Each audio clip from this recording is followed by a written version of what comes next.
boy. When they look deep inside, know they doubted the boy. Now I'm giving them the work and I'm doing them the worst. It's a job, I'm the boss, and I had to employ. Yeah. Oh, welcome back. Episode 3 of the PandaCast podcast. I am Tommy, your co-host, alongside my buddy, Justin Rankin. What's up, dude? Too much, brother. We're getting here watching my Bengals lose and my Reds get kicked out of playoffs. We're in a different space than we were last time we talked. Oh, bro, we're not, look, we're not far from you. Let's just go ahead and call it like it is. The Phils aren't far from you. We dropped one to the Broncos on Sunday. I was in Philly this past weekend, having the time of my life, eating cheesesteaks and watching live baseball at the loudest stadium I think I've ever been at in my life.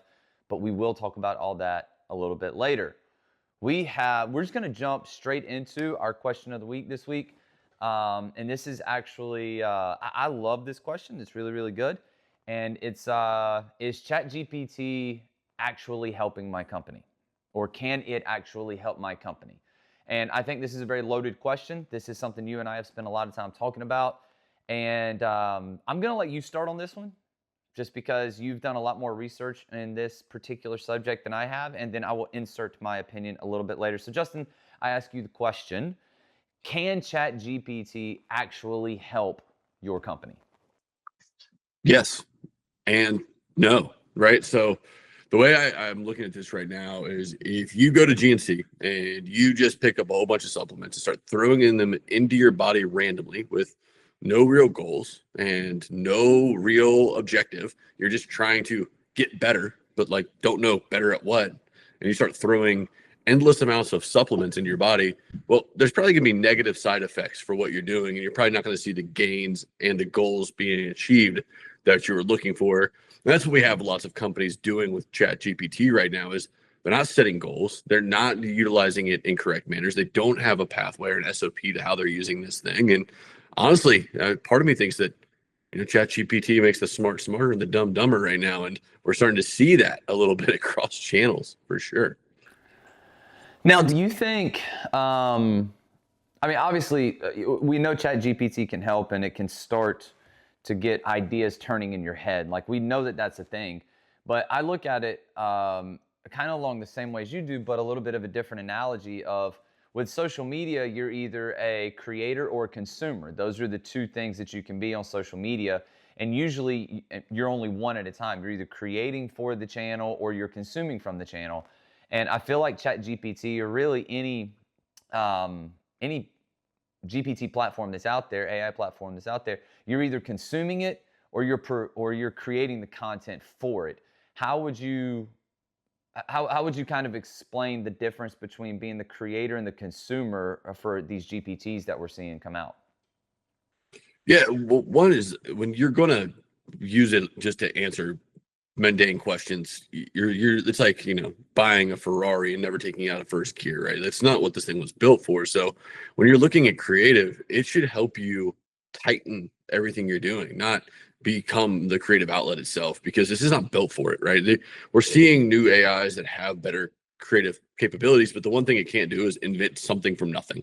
We don't have true artificial intelligence. We have better algorithms, which means the only thing that exists on ChatGPT or Gemini or Grok is something that's been done already. So at best, you're copying somebody else's work if you're asking it to generate creative. Now, you could tailor it to make it your own, but we would much rather see you guys using this to tighten up your creative and make sure you have no grammar issues. Make sure you're not off-brand guidelines. Make sure that you're staying within some of the rules and things you've built inside of the GPT instead of asking it to run your creative altogether. I mean, you've seen this firsthand, right? I mean, tell us about a little bit of that. Like you're using that, you're making it, you're a true creative. You're making all your own creative. You're not using this thing to do this, but you've seen the other side of people who have. Yeah, I mean, just last week, I was out with a company and we were doing a bunch of filming for them, and I mean, their sales guys, this is what they do every day. Is the job that I was filming them doing, and we were trying to explain their systems, their processes, like why they need to get inspections, what to look for in order to call us to get inspections. How they do their inspections. And I'm like, you guys do this every day. Let's just roll. And they're like, well, hold on, let me go to ChatGPT and get a script. I'm like, no, you don't need to do that. You You don't need to go to ChatGPT to get a script. Just explain it to me on the camera the same way that you would explaining to a consumer. I believe that ChatGPT, I agree with you, the smarter are becoming smarter and the dumber are becoming dumber. But I feel like it is ruining creative thinking for your business. That's what I think is going on. Because from what I do as a creative and as a content producer for these companies that we work with, Justin, is I go out and I see them overthinking their content, or they're like, oh, I don't know what we want to do, so let me go to ChatGPT. Give me content ideas for my roofing or HVAC or whatever company. And it's like, and I'm trying to explain to them, like, all you're doing is getting ideas of what is currently trending on, if it's ChatGPT, what's trending on Reddit, because Reddit and ChatGPT have a partnership together. If it's Gronk, they're going to pull what's trending on X because that's what their partnership is with. If it's Gemini, they're going to pull what's trending on YouTube because guess what? It's what their partnership is with. So not only is it important to understand that they're just giving you things that are already trending, but they're giving you things that are trending on whoever they're partnered with. That is probably the most important thing to understand. So when you chat GPT it, that needs to go on Reddit. When you Gronk it, that needs to go on X. When you use Gemini, that needs to go on YouTube. Like, these are the things that you need to understand as a collective whole, is that the ChatGPT or Gronk or Gemini, they're not coming up with anything new.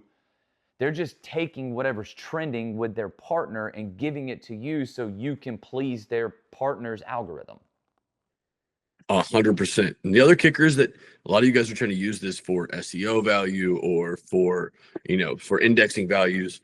And what's happening right now is that we're seeing a ton of little things like M dashes and things like that being utilized so they can track what is being AI created content, so they can turn around and index and go, nope, AI content, we're not indexing it. We're getting value. So not only are you doing all this work and trying to do things yourself because you think you can cut somebody out or trying to save money or you think it's an easier process, but you're also you're cutting off your nose to spite your face kind of an energy right now, because it's going to go index against you. It's going to actually flag as 60, 70, 80% AI, and all of a sudden now you've wasted content that's not going to deliver anyway. Oh yeah, I mean, it is just shocking to me how much people are willing to trust an AI algorithm over a human being that does this every single day. It actually does. It actually does kind of shock me. Now, I understand you've been burned by humans before and AI's never burned you, whatever it is. And Philip and I were actually talking about this the other day. When you're working with your company, if you go to them and their only response to you is spend more money instead of looking at other ways to spend your money, then they've basically told you they have no idea what to do next.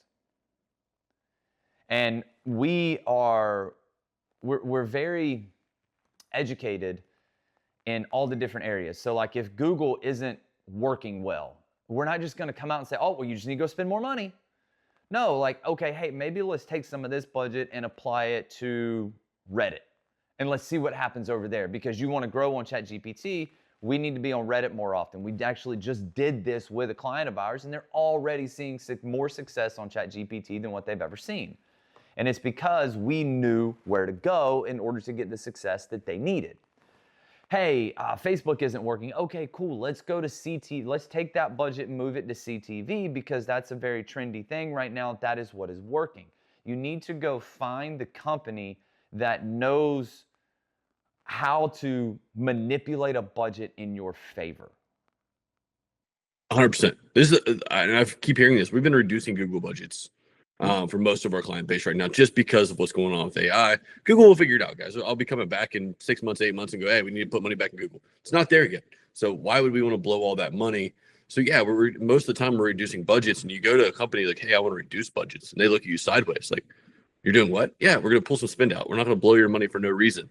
That's what you pay me to do. You pay me not only to run your marketing, but to protect your checkbook when it comes to writing checks to these platforms. That's my other job. I have a fiduciary responsibility with the money you've given me to not just waste it because it's the easiest route. And not only that, in order for us to fulfill our fiduciary duty to spend your money as intelligently as possible, guess what you got to do? You have to communicate with us. Like, we can't just, like, I can't stress this enough. We can't see everything that's happening in your business. We can only see what we can see, which means we can see how much money is being spent. We see how many phone calls are happening or forms are being filled out or leads are coming in, and we see what our cost per lead or cost per acquisition value is. But I can't see how many of those are turning into set appointments. I can't see how many of those are turning into closed deals. That's why these monthly meetings that we have with our clients are so vital to everybody's success. We've had clients refuse to get on these meetings, and 3 months later, we're getting yelled and cussed at. And it's like, well, if you would have told me 2-3 months ago what was going on, I might have been able to solve your problem. But now we have 90 straight days of issues, and now it's not going to take me 10 minutes to go solve this problem. Now we got to go dig deep. We got to go follow the blood trail, essentially, of where this thing's dying and fix everything, which sometimes can take another 90 days to solve. So when you're having problems, you have to communicate with us so we can start seeing the trends of what is happening, so we can solve your problems and reduce you being pissed off for no reason. Yeah, 100%. I mean, that's the thing. Like, the more you bring your agency and entrench them in your business, the better you're going to be. At this point, it's not an external arm. Like, this is a true partnership with whoever you work for. It doesn't matter. They have to be in your CRM. They have to see your books. They have to know what's going on. They have to know when this person quit or this salesperson's close rate like dropped. Those are the information we need. And I know it sounds crazy because your agencies have never asked for this stuff before, but we're in a new era, right? We need everything. We need storytelling. What did that little old lady who's the roof you fixed where the leak stopped happening in her kitchen? What was that like? What did she tell you next? I need to take that and I need to turn that into a story to pivot for your business, because AI is utilizing those things. We're in a different era. Like, there used to be times that we did, lead gen, or we just did some SEO, or it's like now we're fully entrenched into these businesses like a parasite, like a positive one, right? And one that's killing bacteria and all those other things. But we have to be attached like those little sucker fish on the side of a shark so that we can make sure you're okay. Like, that's how it has to be moving forward. This symbiotic relationship between marketing and the company itself. You're using a lot of 10-letter words today, or $10 words today. And I've been around Philip. I've been out with Philip a couple days. Fiduciary, symbiotic. Like, bro, that's gotta chill out, man. I grew up on a farm. We use $2 words, not $10 words. But yeah, I mean, I'm with you, man. Like, we have to be fully entrenched. We have to know everything that's going on at all times, so that way, again, we can fulfill our agency duty to do what we said we were going to do inside of that agreement that we signed with you. This conversation kind of leads us to my next question that I have for you, of like trends that we see happening in the world right now. Like, what are we seeing? Let's just pick one, because me and you, we know about 15 or 20 different trends that are happening. So like, what's the biggest one that we're seeing moving into this final quarter of 2025, or maybe even looking into the future of first quarter 26, that companies need to start at least paying attention to, if not beginning to implement, if they have the budget inside of their company? Oh, I love that one, because you already said it. So our favorite thing right now is the idea of Reddit. So the reason Reddit is so critical to your businesses right now is they have a massive partner with OpenAI and ChatGPT. It is pulling all relevant new information from Reddit. Reddit's got clean boundaries to where they don't have a lot of guardianship over their content. OpenAI is able to pull that. And so now Reddit ads and Reddit original content about your company is becoming critical. I'm a huge Reddit fan, personally using it. So it's kind of cool now to see it actually being used in a way that makes sense, other than like, talking about the Buckeyes or something I'm interested in, but actually utilizing it for, business and real conversation. So it's super cool. It's going to be a huge wave. Like you said earlier, the other thing, there's going to be X and YouTube. These like sub companies from the main companies, these partnerships, or these like little, these little hubs for content are going to become critical. And we're going to see those three rise dramatically. And Meta is in a bad spot right now. I mean, when it comes to this, they don't have a true AI platform. They also have no partnerships. And so we're seeing something, a world I've never seen, is that Google and Meta themselves right now are dropping. While you have Gemini, which is still Google, but it's almost a whole different platform at this point, is utilizing YouTube. You have Gronk using X, and you have OpenAI using Reddit. those three sub platforms are going to be a big piece of what we're doing is creating content for them. You've been on it with YouTube. We're using Reddit a lot. I mean, and then, X is still a wild running gun because we're not sure what the future of Gronk looks like right now. We think it's going to be much more of a coding tool, much more of an engagement in a tool built for coders and platform users more than it's going to be for your everyday user. So we're not overly putting a lot of eggs in that basket, but the other two are critical. They're going to be everyday users, B2C leveraged platforms. For me, it's weird. My wife is on Reddit. I'm not. I've never really, I never got into Reddit because when it came out, it was in like 2016, 2017, somewhere in there when Reddit became a thing. And it was very much so like a political thing from what I understood in the beginning. And I didn't really want to be attached to it when it first came out. And obviously things morph and they evolve and they become more sophisticated and they become better. And my wife is on Reddit probably just as much as she is Instagram or Facebook or anything like that. So, it probably wouldn't be a bad idea for me to get on there. But for those of us who aren't on Reddit on a regular basis, like myself, Justin, like if we downloaded it and we started posting on it, what are good practices inside of Reddit if we're using it for business purposes?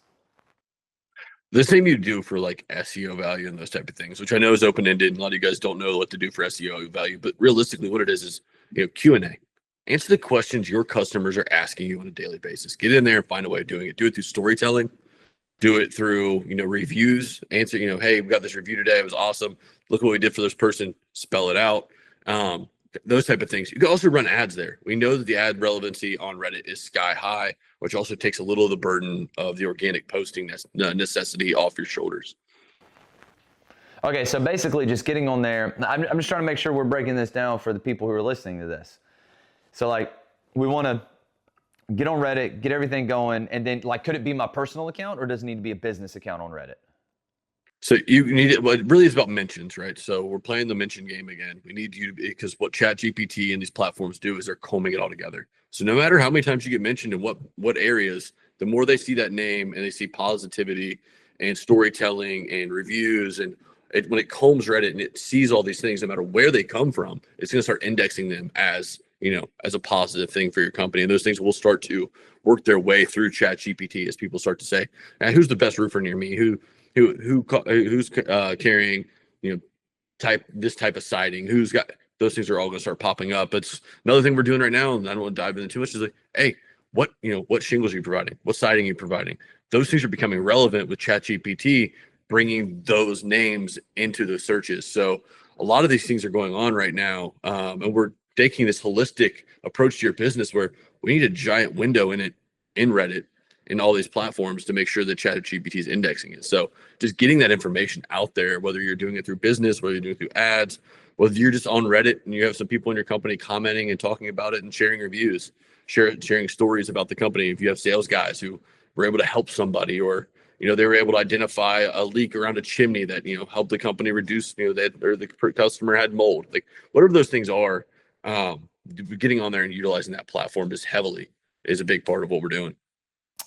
Gotcha. So does that mean we need to have a personal and a business account on Reddit? You can. Yeah, absolutely. Okay. I don't see any shame in that. Just very similar to like a Facebook situation. I would treat it very similar to. Okay, fair. And basically whatever we post, like if you want to start getting your mentions up for your business, post on your business account and then re-mention that on your personal account by tagging your business and so on and so forth, right? Like that's how we can start the process of doing it on our own until it starts to take off from other platforms, or not other platforms, but other people on Reddit. Correct. Yep. Okay. The employees, anybody who's looking, your sales guys is going to help them sell, help them get more leads, get their buy-in, those type of things. Fair. Okay.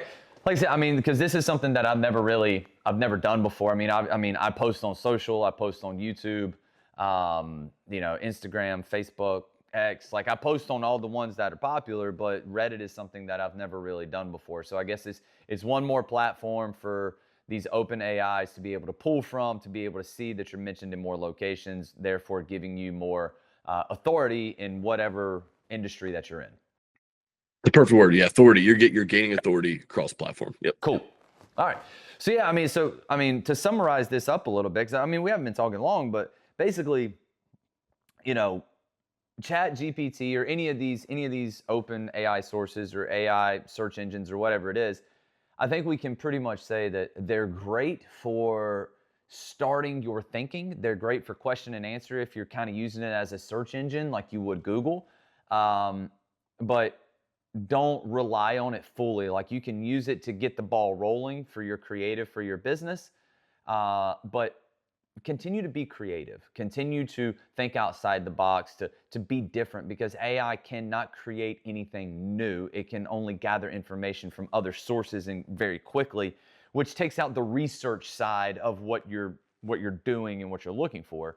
And then, with that being said, understand the partnerships with each one of these AI sources. And then also, you know, Reddit is that trend that we see being a very big deal right now. Reddit is the thing that a lot of folks like. If you can beat everybody else there, it's just one more place to create authority for your business, and it also pleases chat, because that's where most people are going to search for things now. Let's just be honest about it. Like, Gronk and Gemini aren't used nearly as heavily as what chat is. So if you want to be on the biggest search platform right now for AI, then you need to go be on Reddit. Yep. Okay. Couldn't say it better. That's perfect. Fair. Okay, now we're going to move on to our last section of the podcast. We're basically catching up on life. What have we done and what are we looking forward to? You go first. I want you to go first, because I'm still gathering my thoughts on how I feel about the nature of sports in today's world right now. Yeah, I've given up on sports for the year. I got my Buckeyes, thank goodness, because professional sports in my town are very dead currently. So we're going to ignore that. I'm going to go to the northern part of the state Friday. So I'm actually going to be heading. I live in the very southern part of Ohio, the Cincinnati region, and I'm going to be going up to Cleveland with my kids, going up to Cedar Point, spend the weekend on the lake up there. So I'm very much looking forward to that. And sports wise, like, the Buckeyes had one of the best wins of the season for any team last week. They beat Minnesota. Like, it's not just that they beat them; it's the way they beat them. I do like my Buckeyes moving forward. A couple teams in college football make me a little nervous. The U being one of them. Miami looks fantastic with Beck at the helm. So we'll see how this goes, man. But at this point, I'll let you carry the pro sports, because you at least have teams that are relevant, one that's trending the wrong way, and one that will probably win another Super Bowl. So, go ahead. We're trending for all the wrong reasons. That's the problem. So, Justin, you can't see this, but for everybody else, you can see my decorations that I have sitting right here in front of my laptop today. I had the opportunity to go to Philly this past weekend. Now, look, don't get me wrong, I had an absolute blast. We went to game 1 of the NLDS on Saturday night. It was everything I wanted it to be, and then some. Like, it was wild. It was crazy. Dude, there was a 10-year-old kid 4 people down from me talking more trash than I've ever heard an adult talk. And I'm just like, this is like so quintessential Philly. I love it so much. Like, we were sitting first row, middle deck, first base line, right behind where the dugout is for the Phillies. We got to see Shohei Ohtani pitch. Like, I don't think you understand how great of a player Shohei is until you see him live. He is absolutely unbelievable. Like, anybody that can hold it together when you have 45,000, like, Philadelphia fans screaming at you with a level of anger that I don't think I've ever heard come out of people. Like, there's just like, yes, they're loud, but there's just anger. Like, it was so, like, I felt the stadium shake while I was there. Like, I've never felt that before. It was the wildest, like, experience I've ever had. But man, we got to watch Christopher Sanchez, who is arguably one of the best pitchers in baseball, who pitches for Philly, go up against arguably the Babe Ruth of our generation in Shohei Ohtani. Like, that's the pitching matchup that we got to watch. And it was awesome. Like, we put 3 on Shohei in the second inning. The place was going absolutely wild. Like, we got to see Kyle Schwarber was 5 feet from hitting a home run in the very first inning. Like, I mean, it was so much fun, dude. It was such an amazing experience. Now, ultimately, we ended up losing the game, and you know, and then we lost again last night, and you're just sitting back going like, what are we doing? You know, like, what happened? What's going on? It makes no sense to me. Like, I don't even know how to feel. It's completely baffling to me. And then top it all off, the freaking Birds, they didn't get beat. They lost the game on Sunday. So I think the lesson learned is I never need to go to Philadelphia again. I think that's the lesson that we've all learned here, is that I need to never grace Philadelphia with my presence ever again for the rest of my life. And that's the only way that we'll ever win. Oh, you're gonna be just A-okay, brother. Those Birds are, I think they're the best team in football, so I think you're gonna be okay. One loss isn't gonna kill you guys. No, but what I don't like, actually what I do like, I can't appreciate that we have the Thursday night game this week, so we have to forget it quickly.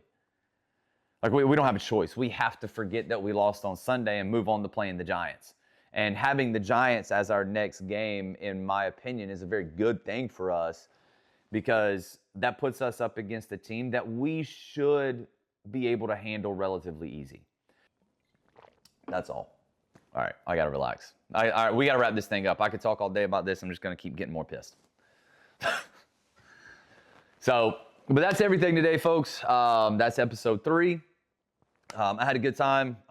Crazy sports weekend, obviously, as you just heard. But the most important things we want you to take is what we talked about at the first 15 to 20 minutes of this podcast, which was the trends that we're seeing moving forward. Definitely got to get on Reddit. Use ChatGPT as an idea starter in your brain, not as the end-all, be-all of information for your business. And make sure that you are a content producer for these AI sources instead of just a consumer, because your customers are searching just like you are, and you need to be the one who's showing up more often than not. So that is all that we have today. Justin, thank you again.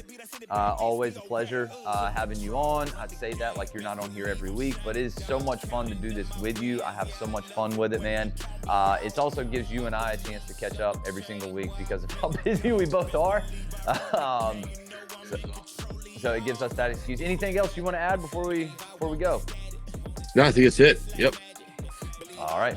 Well, guys, have a good one. If you didn't know, now you do. And we'll catch you next week. They really don't want no status.